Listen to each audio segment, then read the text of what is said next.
कर्नाटक में होने वाले विधानसभा चुनाव में कांग्रेस को स्पष्ट बहुमत मिल सकता है। ये हम नहीं कह रहे, ये भविष्यवाणी की है एबीपी सी वोटर ने। इन्होंने 29 मार्च को अपना एक ओपिनियन पोल या कहें सर्वे जारी किया था। उसी में ये दावा किया गया है। इस ओपिनियन पोल के मुताबिक कांग्रेस को 115 से 127 सीटें, बीजेपी को 68 से 80 सीटें और जनता दल सेक्युलर को 23 से 35 सीटें मिलने की उम्मीद जताई गई है। इतना ही नहीं, तटीय कर्नाटक और मुंबई कर्नाटक, जिसे कित्तूर कर्नाटक के रूप में भी जाना जाता है, दोनों ही जगहों में बीजेपी अपनी पकड़ खोती दिख रही है। हालांकि ये क्षेत्र पारंपरिक रूप से बीजेपी का गढ़ रहा है। ऐसे में इस वीडियो में हम इस संभावित गिरावट की वजह क्या है और क्या हिजाब मुद्दे का इस पर प्रभाव पड़ा है, इन सभी सवालों के जवाब यहाँ खोजने की कोशिश करेंगे। लेकिन इस वीडियो में आगे बढ़ने से पहले हम आपसे एक अपील करना चाहते हैं। अगर आप चाहते हैं कि इस तरह की डिटेल समझाइश वाली रिपोर्ट आपको मिलती रहे, तो क्विंट के मेंबर बनिए। इसके और कई फायदे भी हैं, जिसके बारे में आप डिस्क्रिप्शन में दिए लिंक पर जाकर जान सकते हैं। अब वीडियो में आगे बढ़ते हैं। इन सवालों के जवाब जानने के लिए हमने राजनीतिक विश्लेषक और जैन यूनिवर्सिटी के pro vice chancellor Sandeep Shastri से बात की। उन्होंने कहा, बीजेपी विधायक विरुक्षप्पा और उनके बेटे के खिलाफ लोकायुक्त मामले के बाद पिछले महीने से पार्टी बैकफुट पर है। इसने ये धारणा बनाई है कि पार्टी भ्रष्टाचार से लड़ने के लिए गंभीर नहीं है, क्योंकि विधायक के खिलाफ तत्काल कोई कार्रवाई नहीं की गई। अब हम आपको तटीय कर्नाटक की सीटों के बारे में बताते हैं। सर्वे में यहाँ की सीटों पर बीजेपी को नुकसान और कांग्रेस को फायदा होने की बात कही गई है। तटीय कर्नाटक में 3 क्षेत्र शामिल हैं।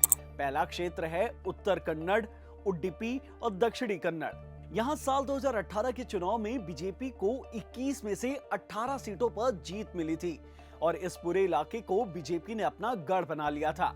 इस इलाके को सांप्रदायिक टिंडर बॉक्स के रूप में भी जाना जाता है और यहीं पर हिजाब का मुद्दा सामने आया था। सी वोटर ओपिनियन पोल के मुताबिक इस बार बीजेपी को यहाँ लगभग 7 सीटों का नुकसान हो सकता है, जबकि कांग्रेस को 10 सीटें जीतने की उम्मीद है। बता दें कि साल 2018 के विधानसभा चुनाव में कांग्रेस ने यहाँ सिर्फ 3 सीट ही जीती थी।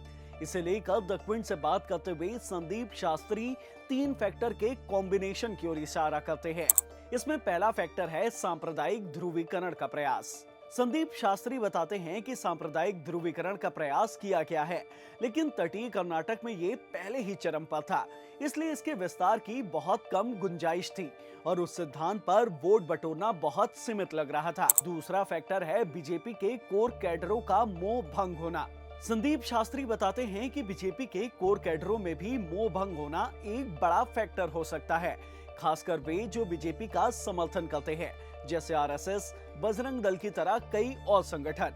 अपनी बात का समर्थन करने के लिए संदीप शास्त्री ने बताया कि प्रवीण नेतारू की हत्या से नाराज बीजेपी युवा मोर्चा से जुड़े प्रदर्शनकारियों ने किस तरह बीजेपी प्रदेश अध्यक्ष नलिन कुमार कटील की कार का घेराव कर दिया था। बता दें, दक्षिण कन्नड़ जिले में नेतरू की कथित रूप से हत्या कर दी गई थी और इस हत्या के बाद बीजेपी युवा मोर्चा के सदस्यों ने पार्टी कार्यकर्ताओं की रक्षा करने में बीजेपी सरकार की कथित अक्षमताओं के विरोध में सड़कों पर उतरकर प्रदर्शन किया था। संदीप शास्त्री तीसरा फैक्टर एंटी इनकम्बेंसी को बताते हैं।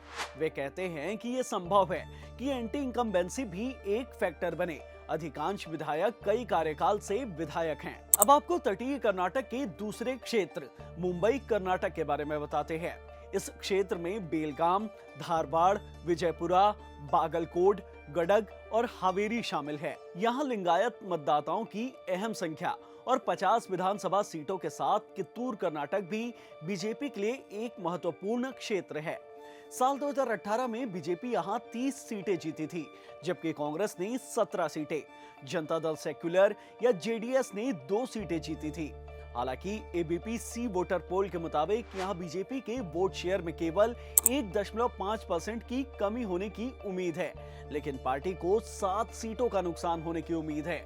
वहीं दूसरी तरफ कांग्रेस के लिए वोट शेयरों में 4.4% की बढ़ोतरी की उम्मीद है और 27 सीटें जीतने का अनुमान है, जो कि पिछले बार की तुलना में 10 सीट ज्यादा है। द क्विंट से बात करते हुए संदीप शास्त्री कहते हैं कि ये एक ऐसा क्षेत्र है जहां लिंगायत वोट बहुत महत्वपूर्ण है। तथ्य ये है कि पार्टी के सबसे बड़े लिंगायत नेता बीएस येदियुरप्पा मुख्यमंत्री पद के उम्मीदवार नहीं है और सीएम बसवराज बोम्मई जो लिंगायत नेता हैं, उन्हें भी पार्टी द्वारा मुख्यमंत्री उम्मीदवार के रूप में घोषित नहीं किया गया है। 2 दशक से अधिक समय से समुदाय जानता था कि अगर उन्होंने पार्टी को वोट दिया तो उनके पास लिंगायत मुख्यमंत्री होगा, लेकिन इस बार पार्टी का रुख स्पष्ट नहीं है। ऐसी नॉलेज बढ़ाने वाली वीडियोस देखने के लिए जुड़े रहें क्विंट हिंदी के साथ।